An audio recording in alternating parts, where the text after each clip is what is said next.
What's up, everybody? This is Beck Moore, the host of the Thinking CAAP podcast. And with me is someone I'm going to say is now a new fast friend, Bree Groff. Oh. Bree, what's up? How are you?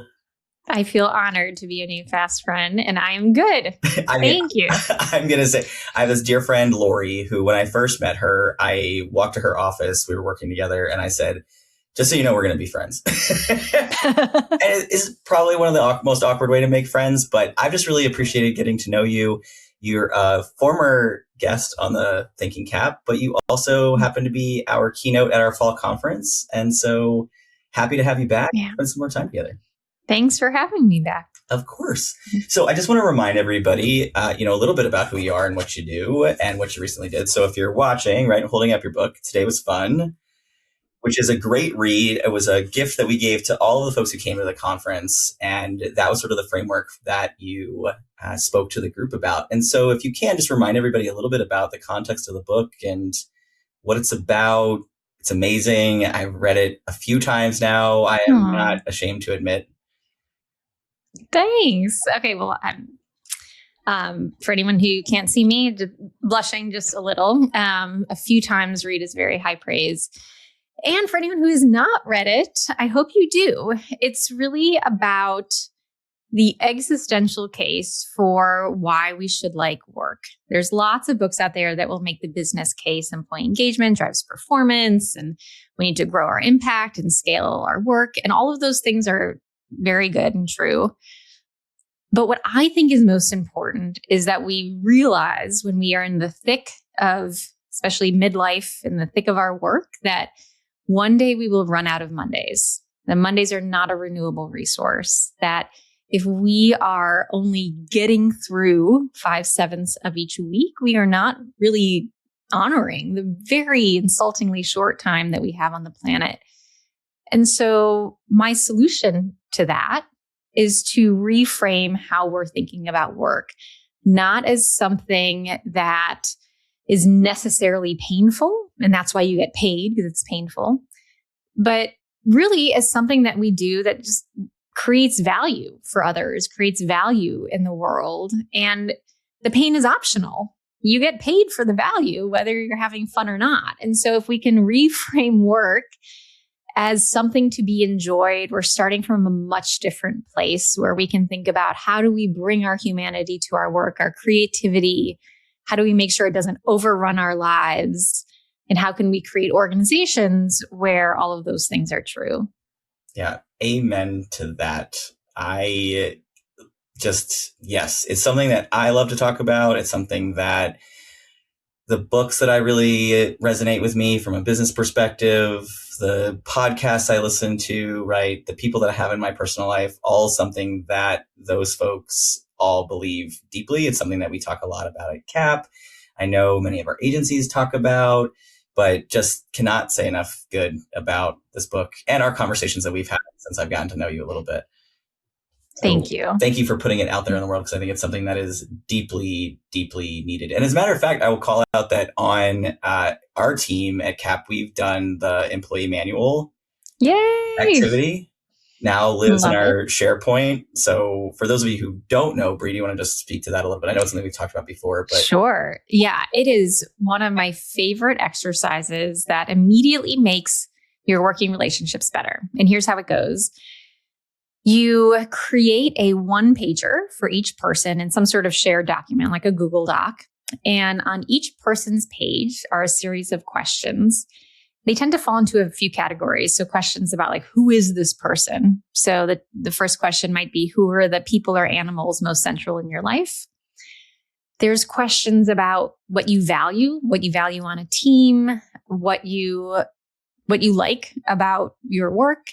And then there's also questions about how do others, quote unquote, use you. So I call it a user manual, almost like you're a blender. Not to be dehumanizing, but because I think it's funny. But you look at the Blender user manual, like why guess at all the buttons? You just go to the quick start guide and be like, here's how I use this. And so similarly, right? So for a human, it's just helpful to hear from someone like, when I'm stressed, here's how you can help. Now, some people want you to come right up to them and say, oh, you look stressed. I'm so sorry. What can I do to help? Do you want to tell me about it? I can take something off your plate. And for other people, they're like, please go away. Please like, get out of my cubicle, room cube, whatever it is. Yes, right. And why should we guess the difference? Obviously these are things that you can intuit over time and working with somebody, but why? Why should we wait? And so instead, can we answer these questions for ourselves and each other? And then as a team, share our answers, learn from each other's answers. And it's a great way just to accelerate a team cohesion, understanding, humanity within the team. And for anybody listening, you can go to breegroff.com/user manuals. And then there's a free template for you.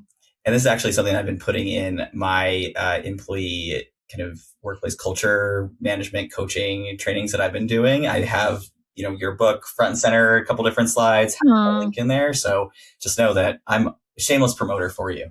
Yes. Thanks, Beck. You can give me some royalties later. Of course. Yeah. Mm-hmm. The way that I liken this is, ultimately it's a lot harder to not get along with somebody if you know them a little bit, right? It's easier to give grace if I just understand a little bit more. I usually use the example of, right, like if my neighbor doesn't take out their trash and I don't know my neighbor and I'm like, why are their trash cans always overflowing? And then I find out maybe my neighbor has, an ability challenge where they just can't get out their front door, but I didn't know that because I never took the time. And now suddenly I find myself taking my neighbor's garbage to the curb for them because I know they can't do it, right? Like there's just simple things that I think that this creates and just getting to know people just a little bit. I think you talk about it in the book, right? Like working with somebody, you shouldn't find out 5 years in that, they have a dog and how important that dog is to them, or, something that they're going through in their life, right? Like we should try to create that space where people can just talk about the things, the good things and the not so great things. It creates cohesion. Oh, absolutely. Yeah. It's like the same idea of like, it's really easy to like flick someone off when you're driving. You're like, that jerk got into, but you can imagine if someone magically dissolved your cars and you're just standing on the street next to someone, you'd probably say like, oh, hi, excuse me. Instead of telling them they're number one when you're driving by. I know. Just anything. I think, yes. And chapter 2 of the book is all about like, how do we humanize the workplace such that we see each other as 3-dimensional people who are just doing our best. It's good things can only come from it. Yeah. I was just having a conversation with somebody not that long ago, and we were talking about sort of, right, like when you talk to people about the best boss they've ever had and the worst boss they've ever had. And sadly, when you ask that question, the people have a lot more examples. And immediately that person that, was the worst boss, we can see that person so much more clearly than the best boss. And so the other reason that I really love this exercise of the user manual is because I think it can become very clear if you continue to work with people, right? And you continue to get to know people about really what that past trauma is so that you don't happen it again. Because, right, like if you're a processor and I don't know that you're a processor and I just see you shutting down every time we have a hard conversation, I may assume things. And, or if somebody's trying to set a boundary with me and I don't understand, right, like the boundary they're trying to set, it could potentially show up to a manager or a leader as insubordination, but I don't think it's always insubordination. I think it's somebody trying to set a boundary and they don't necessarily know how to set a clear boundary, right? And it becomes complicated. And so all of what, that kind of context about that user manual, I think to me very much allows for that. From it sort of creates the framework for people to do differently. Yeah. Yeah. There's so much leadership philosophy out there of, be more this or be more that. But really, the best kind of leadership growth, I think, is can you take the time to learn about the people that you're leading? Because everyone's going to need something a little different. You're right. Everyone's had different past traumas. I wrote this article, I think it was for Valentine's Day, called like the 5 love languages of your managey. Right? Like instead of yes, go ahead. Right. No, seriously, love languages. If you haven't read love languages, there is very interesting context for how it's applicable in the workplace. Go on. I don't want to interrupt. Yeah. Oh, yeah. I mean, maybe you leave the physical touch out of it just for HR purposes. Right. I think I wrote about it specifically in terms of how do people want support and growth? Some people really love public praise. Other people find that totally cringy and makes them want to die, and they want private praise. Some people want a lot of hands-on mentorship because that makes them feel cared for. Other people, that feels suffocating. And what they really want is like space and autonomy because that feels like trust. And it's not to say that you as a leader need to be this sort of like, hyper flexible, everybody gets what everybody needs thing, but it's good to understand where people are coming from so that you can do your best to support them in the way that they need. Like that's part of the job of the leader, is to understand what do people need from you.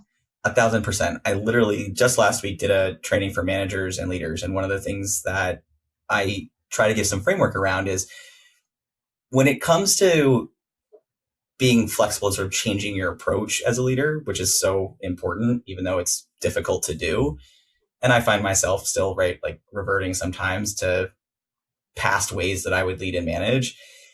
But in the moments of really difficult times in particular, right, adapt for that person, not for yourself as a leader or manager, that person, adapting and asking somebody how they like to be communicated with, or right, like what do you need in those hard moments, to me is the most pivotal time. So, and I tell people, right, like you're not gonna, if you ask somebody like, would you rather an email, would you rather a Teams message, would you rather a meeting in person or virtual to have a hard conversation, or just like that kind of communication, doesn't mean that every single time you're going to communicate, you're going to create and individualize the communication.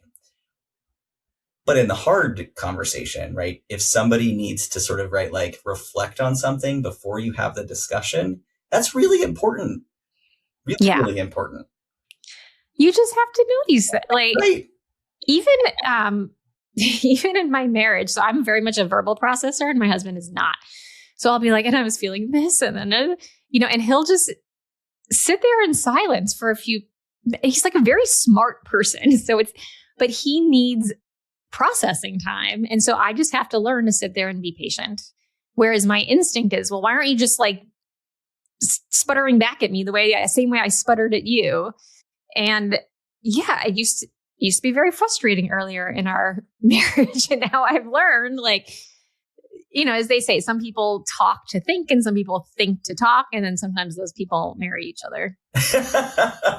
Fair enough. The very first long road trip that my now wife and I went on, we were driving, and it was a pretty long, we're talking about like a 10-hour drive. So we're not talking about like, a long drive.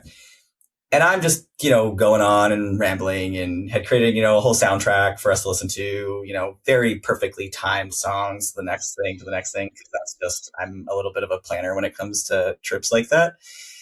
And at one point she just sort of leaned over and like put her hand on my hand, and she was like, you can just be quiet, right?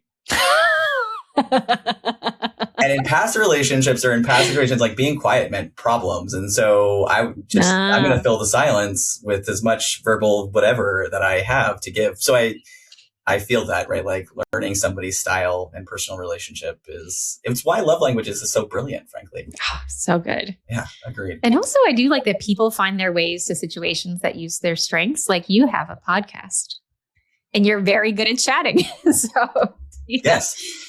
But I am also very much an introverted extrovert. Like I still need my downtime. It makes me extremely tired to be with people all day long.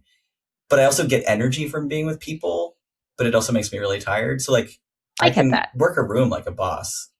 But then you can. I've seen it. Thank you. Mm-hmm. But then I need to like take a nap for a week or go do something that like just turns my brain off. Yeah. So let's kind of dig into a couple other things here. So I want to kind of explore this idea a little bit and you touch on this in the book in terms of like the most, tightly managed, maybe corporate sort of experience to, maybe a team like CAAP where we're all working remotely and then, the team surprises me with like pajama meeting day, but they don't tell me. And I have to go put on a turkey suit, which did happen, by the way. You had a turkey suit. I did have a turkey suit. Yeah. I had got it for my wife's 5K for their turkey trot. Because if I'm going to be at a turkey trot on Thanksgiving morning, I might as well be dressed like a giant turkey. So they all had their pajamas on. I get on this meeting and I'm a little bit late and everybody's dressed in their pajamas. And I was like, why did anybody tell me? And they, of course, wanted to surprise me. So I went and put on a turkey costume and we had the rest of our meeting. Best meeting ever. Yeah. It was. But right, like there's a big wide spectrum from, maybe the most sort of conservative attitude to the, maybe CAAP team. And in instances where, let's say that I use the example of my uncle's business. He runs a landscaping company, snow removal company. They sell power tools, so a very different environment than what I'm working in right now. But to me, right, like, and you touch on this, there's ways to do this regardless of the environment. And I think sometimes when you're talking about how to weave joy and fun into a workplace, people sort of like, well, maybe at your place, but that's not going to work at mine. So can we talk about that a little bit and explore it a little bit? Yeah. My usual go-to response is, well, I'll tell my response and then why it's my go-to response is try to be just 10 to 20% more human than you think is normally safe. So this is not to say that if you work in finance, I recommend showing up in a turkey suit. Right? Like, I mean, like at best you'd be like labeled the innovation person, like, or hope that, like, oh, that's so-and-so again. Right. So maybe in finance, it's you're wearing kind of a fun sock that day. The reason I think it's important is because no matter what industry you're in, human beings, like people want to feel like themselves. There's a cost to putting on a business mask every day. And frankly, some people have they have to put on thicker masks than others, depending on how far they are from like the normative business culture. So frankly, if you're like a white dude in finance who likes sports, then you don't have to put on much of a business mask. But maybe if you're a woman of color who's doesn't want to be talking about football on Monday, then it's just like, oh, it's just like a lot of performance to try and fit in. And so I'm always a fan of, can we level set the culture, any culture, to be a little bit more inclusive of people just showing up as they are. So I try to model this in the way that, like, a lot of times I'll show up to meetings with wet hair because, well, I mean, it is like a stand, but it's also just convenient. Like a lot of times I'll exercise in the morning and then shower and then jump on a meeting. And I try to model that, look, I'm just as smart if my hair is wet or dry. And I don't want to sacrifice my exercise, my health, my sleep the night before for a blow dryer and, putting on some makeup so that I look like what business thinks I should look like. I'd also point out too that there are some industries that are highly, highly respected that don't dress up, like surgeons, for example, right? Like surgeons wear scrubs because they're sanitary and they're comfortable, right? Like primarily because they're sanitary, right? Like they take them out of these little machines, they've been sanitized. But you would never say like, oh, I want my surgeon wearing a suit. No, you want the surgeon wearing the thing that's going to enhance their job performance, right? Like you want them to be able to move and you want them to be clean. And so in any industry, it's like, well, what do you need to wear? And of course, like clothes are only one part of that. There's also the rituals, like the pajama day ritual. And I think I try to hold on to the belief that everybody wants deep down to be a little bit more fun.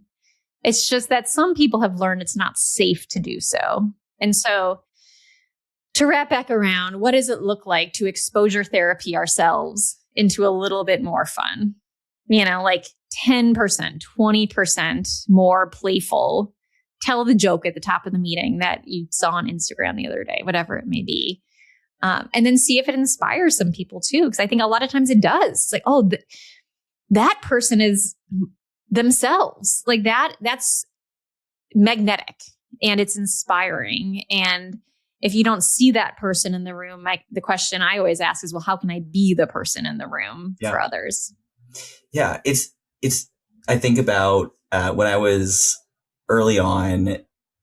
One of my first jobs was I was a camp counselor, and you think about, okay, well, camp counselor is all fun all day, which sure, but it's also exhausting, and you're stinky, and you're which I love kids, but when the 35th kid has asked within the hour, what are we having for lunch? Like I'm living in an episode of Groundhog Day. And so at one point I used to do the song of the day over the walkie-talkie, because even though we're all goofballs all day long, you don't have a moment to be yourself, because you sort of got to put on this mask, right? Because you've got to be on all day long for these kids, and you have to be like this larger than life camp counselor to get them to go do high ropes, right? Where they're climbing 50 feet up in a tree, and you're trying to encourage them, and you're on all day long, and you get maybe 2 hours of a break. And music to me is important. And so you're also not really able to listen to music, particularly your music, depending on what your style is or isn't. And so I would try to find a song that was, appropriate for the 5 to 18-year-old kids that we're counselors for. And I would just do, it's everybody's favorite time of day, summer of the daytime, right? And I would just put on a song that was semi-popular at that point, or maybe a throwback. And it was one of those moments that everybody sort of were like, if I didn't do song of the day, it was like something was wrong, right? Or there was an emergency. But that humanizing moment for everybody was important. And it was something that was so dumb that because I think I was bored one day and I wanted to listen to music, and I was just like, okay, walkie-talkie time. Yeah. Well, what's so great about it is an expression of yourself, right? Of like what you thought would be fun. And, so often I think it's like the CHROs and executive teams are like, oh, what structures do we need to put in place to increase employee engagement? And, it's like, just start with what you think would be fun. It's like, it could be anything. It could be song of the day, pajama meeting. And so a lot of these things come out as like they're labeled as like silly or trite, but I sort of take offense to all of those things, like on behalf of all of those things, because that's just somebody trying to take life a little bit easier. And who couldn't use to take life a little bit easier? And so it's worth experimenting, even if it feels like, oh, this isn't deeply meaningful cultural change. Well, you know what? Sometimes a song of the day once a day is deeply meaningful change, because it gives everybody that pressure release when you need it. Well, so often, right, the really small thing, and I tell people this anytime I present or train, if you're sitting in like this training that I did, right, it was 7 hours. People are sitting in a room with me all day long. And so I start by telling people, look, I'm going to give you lots of tips and tricks. Just pick the one thing. Just pick one thing that you're going to try, because I guarantee that small incremental thing will create big change. And as you realize and add in the small thing, right, you're more likely to add another thing and another thing. But you got to start somewhere, right? So you're not going to start with all the things. You won't be successful. So just pick the one thing. And I think that goes back to, like, it could just be in an agenda. You ask people what they're looking forward to at work, what's getting them excited, even just starting something that tiny, right? That starts to shift. Oh, we're going to not talk about just the ROI on this contract and what our KPIs are for this month and how people are feeling about, right, meeting their deadlines. And I would think, I know a lot of times that hyper professionalism, it doesn't come from a place of strength and intelligence and care for the business. It comes from a place of insecurity. Like sometimes it's often actually in consulting, the more junior consultants I see are the ones who are really throwing around those buzzwords, right? And I get it. And there's no judgment there, but they're trying to demonstrate proficiency. And especially in something that's like a client service, like a consulting or maybe a finance, you're trying to be like, I'm smart, trust me, believe in me. But actually it ends up doing the reverse, right? Like it ends up making people like, do you actually know what you're saying? There's some research on this too. When people overuse jargon, they end up reducing their perceived competence. Well, and so I think that everybody also, sorry to interrupt, but everybody sort of glazes over like, oh, there goes Sally again, talking about KPIs and SMART goals and the hanging fruit and how we're going to get the highest return on the market. Like I'm done. I'm not paying attention anymore. Yeah. And instead, like the super smart person in the corner wearing some ripped jeans is like, have we thought about this? And it's like it's like the thing everybody should have said 5 meetings ago, but no one thought was appropriate to say. That's, I think, where that's the kind of confidence that we should be after, the kind of confidence that we feel comfortable to share our ideas, that we have confidence in the value of our ideas, and that they just aren't correlated with whether our pants have a pleat in them or not. When I first started working, there was an organization that shall remain nameless to protect the innocent and the not so innocent. And I will never forget, I got the employee handbook and it said hosiery required. Oh my God. And this wasn't that long ago, to be clear, but I read it and I was like, what does that mean precisely? Like, what? I emailed my new manager, who I hadn't met yet because I had been hired also from across the country, virtually, had never actually physically met the person. And I emailed and I was like, hey, can you explain these points? And I should have just known what I was getting myself into when I read that.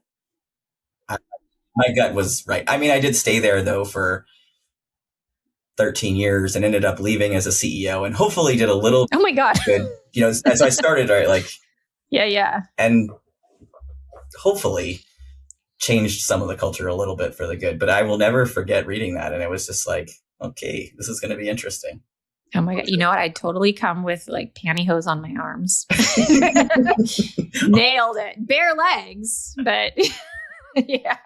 So if we can, I want to kind of dig into this a little bit more though, because so a lot of times when I'm having conversations, people, particularly CEOs, executive directors, there's this conversation about sort of vulnerability that we end up inevitably getting into. And this idea that, I'm really not comfortable sort of like sharing too much about myself because to me, usually because it's been weaponized against them at some point.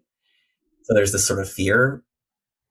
But any thoughts around that and or conversations you've had with folks when you've had these conversations where it's right, like, yeah, I want to do this, but I'm just not comfortable for whatever reason. Yeah. Well, I think there's two different kinds of vulnerability. There's like a personal vulnerability and then there's like an intellectual vulnerability. So if we separate the two, the personal vulnerability, which it sounds like you're addressing first, is more about like, I don't want to share the intimate details of my life and in order to be seen as human. And what I would say to that is there's such a spectrum, right? You can even start with, I've got a dog. The dog's name is Jimmy. Jimmy's a bearded collie. Even these small things that to us, it feels like, well, why would I share that? It's just not relevant to anybody. But it is, right? Because Jimmy means a lot to you. Usually, if someone asks to see a picture of your animal, you watch that person light up. You're like, oh, and then they're deep in their photos, right?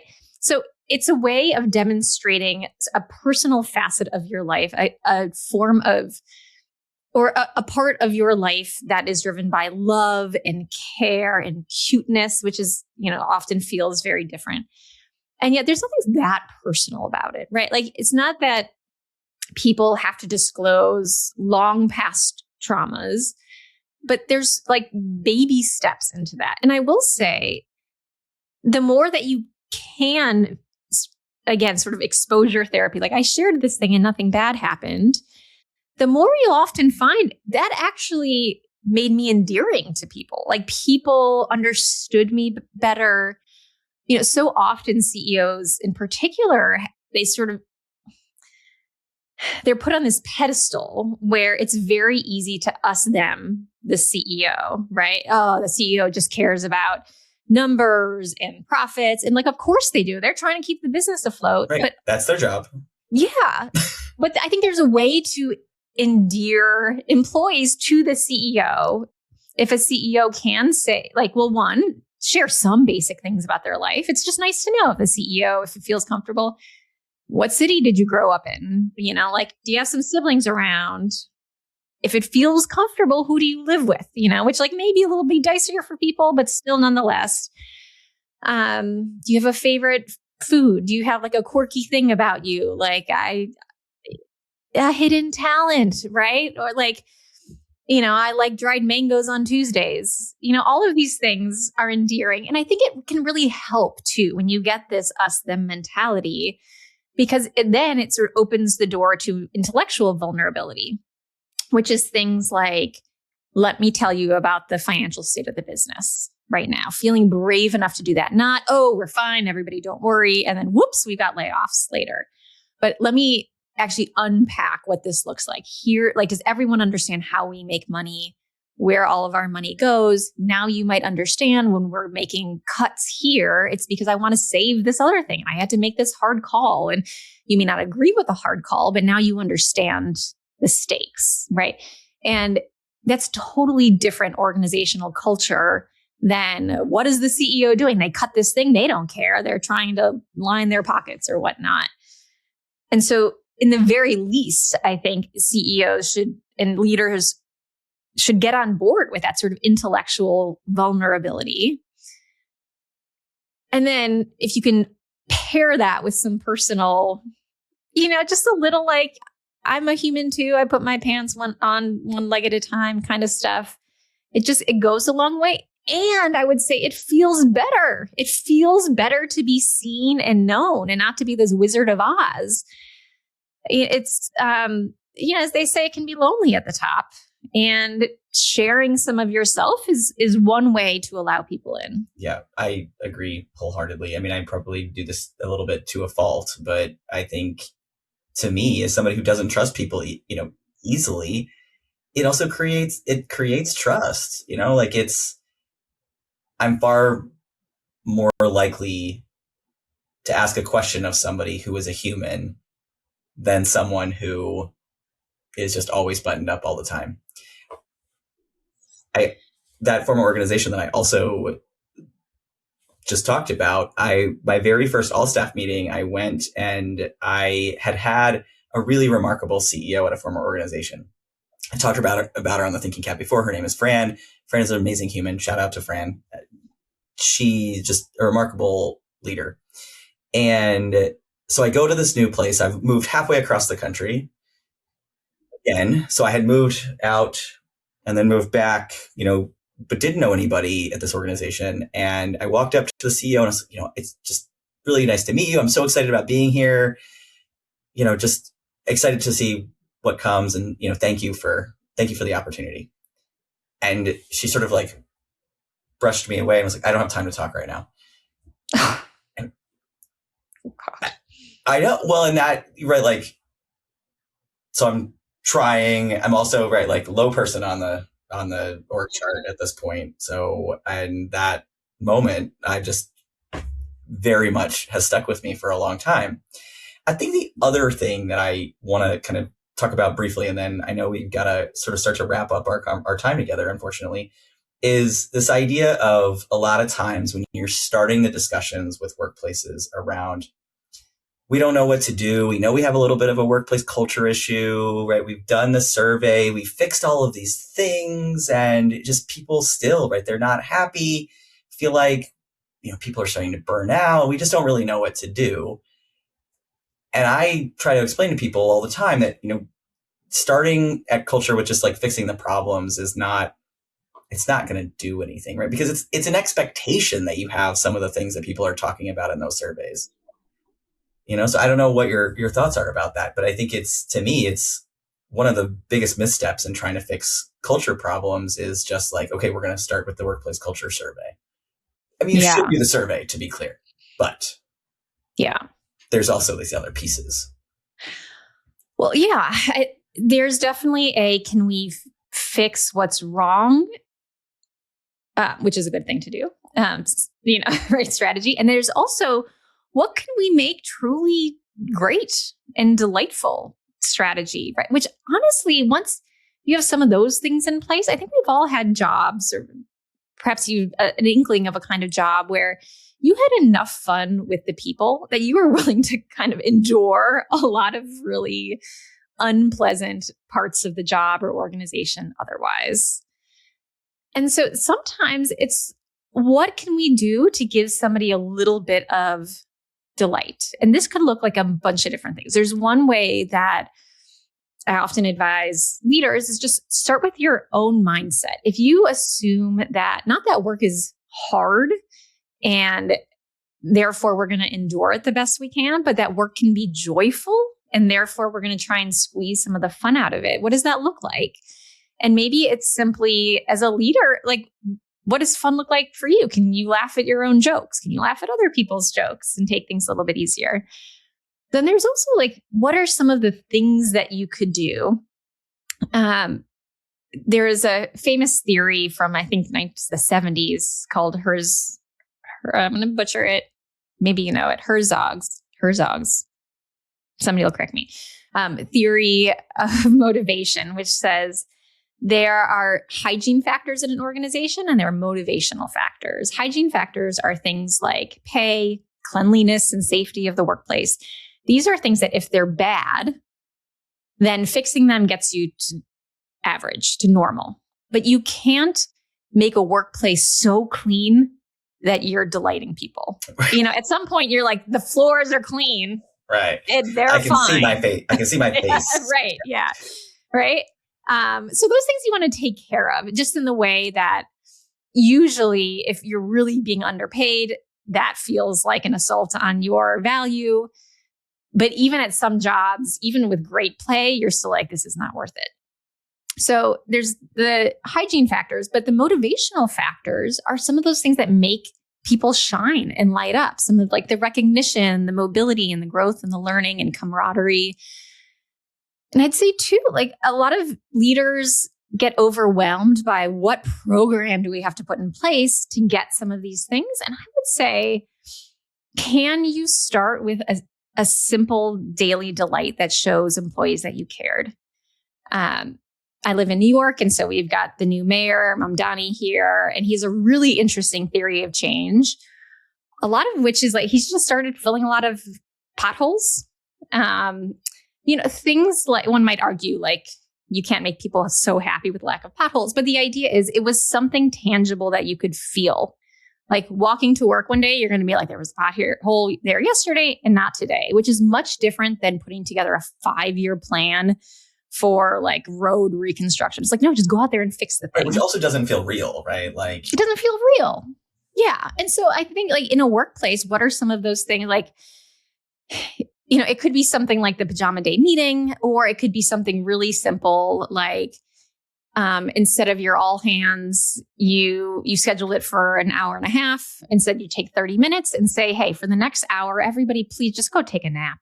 Like, go get yourself some ice cream. Like these little delights go a long way to showing, just like in any relationship, in a workplace relationship, I see you, I care about you, and I just want to do something nice for you. Yeah, absolutely.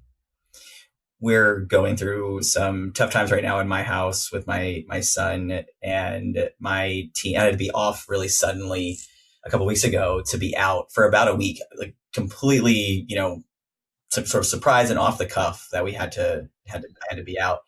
And my lovely leadership team, Erica and Georgia and Jen, talked, and my executive assistant Jen dropped off at my house just a basket of just like goodies, like favorite things that I really like, snacks that they notice that I'm eating all the time, and a DoorDash gift card because they knew that I probably was not taking care of myself and just probably needed to eat a good meal. And it was just the kindest, sweetest thing. And that's, I think, an example, like we try to do for each other all the time and be very thoughtful. But what these moments prove to me over and over again is just what we have tried to create and really intentionally continue to curate from a joy perspective and a comfort and care perspective when things are hard for each other. It just really changes the dynamic when you're having a hard day at work and knowing that you can talk to somebody is just, it's different. It's just a different place. I have to say, for anyone listening, also, the CAAP team did this for me too. I had to share that my dog died a couple months back. And I guess what I expected was, he's like, oh, I'm so sorry to hear that. And then you carry on. And then flowers and this beautiful stained glass wall hanging that said Charlie on it arrived. And it's hanging in my daughter's room right now. It was just so beyond what anyone would think of as like a cursory, we do this as society, to be like, oh, I'm so sorry. It was like above and beyond caring.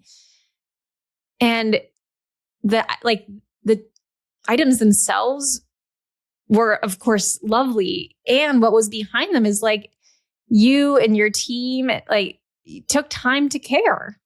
Like that's what we value. Like we value that the human effort that went into caring. Yes. And it's not performative, right? Like it comes from a place of we are all working with humans every day and we're all tired. There's a lot of change that's happening in the world, and we should make sure the folks that,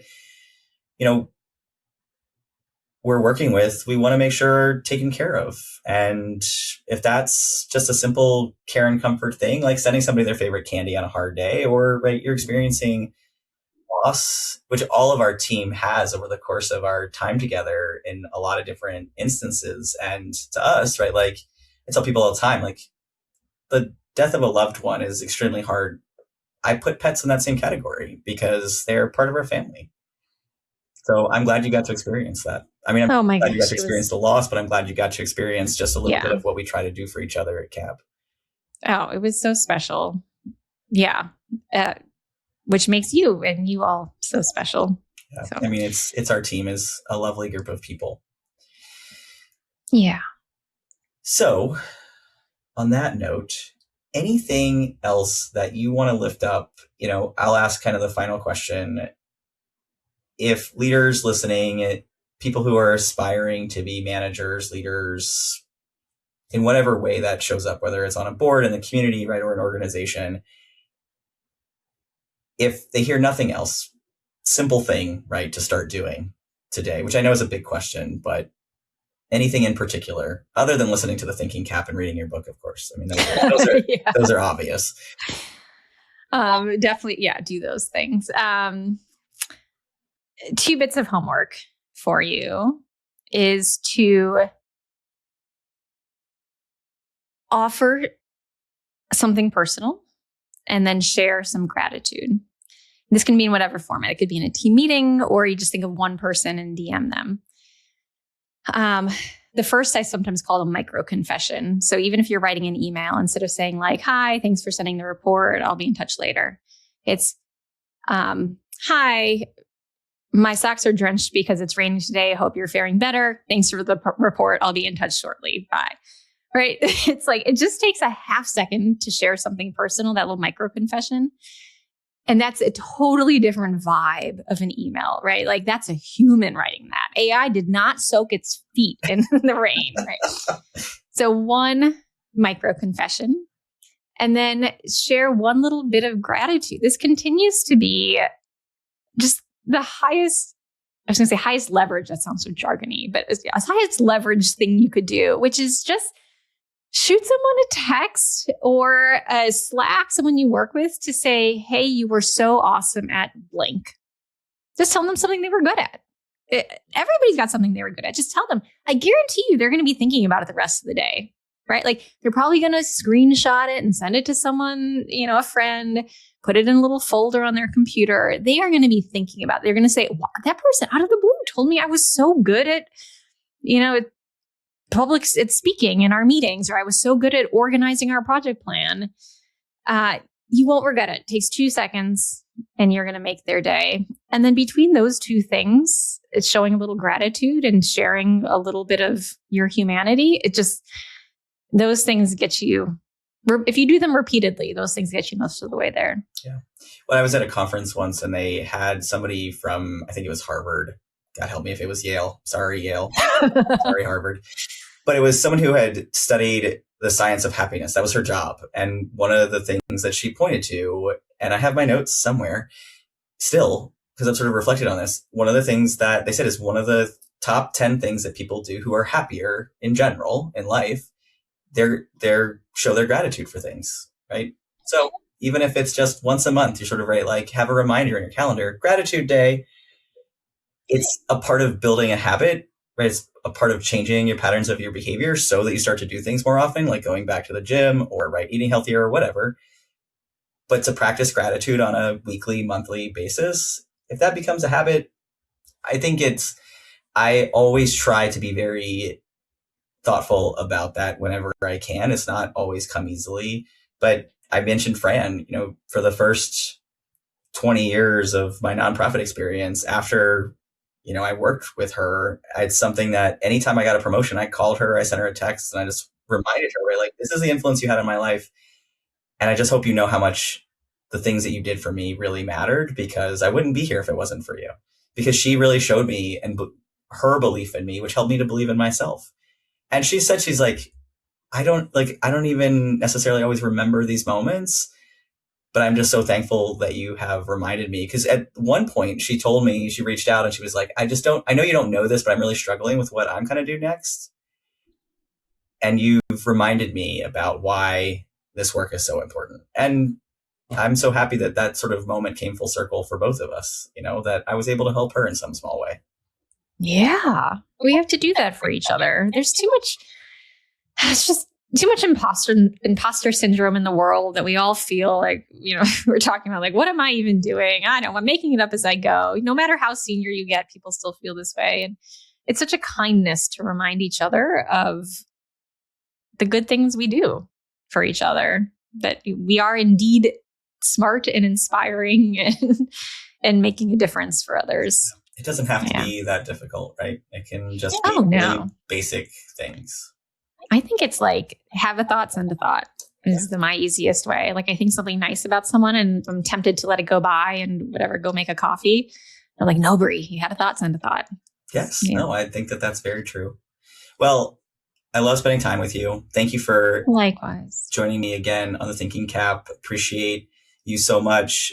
If folks want to reach out, if they want to find you, bookstore near you, of course, but any shameless plugs that you want to do before we're officially wrapped? Sure. Yeah. You can find my Substack.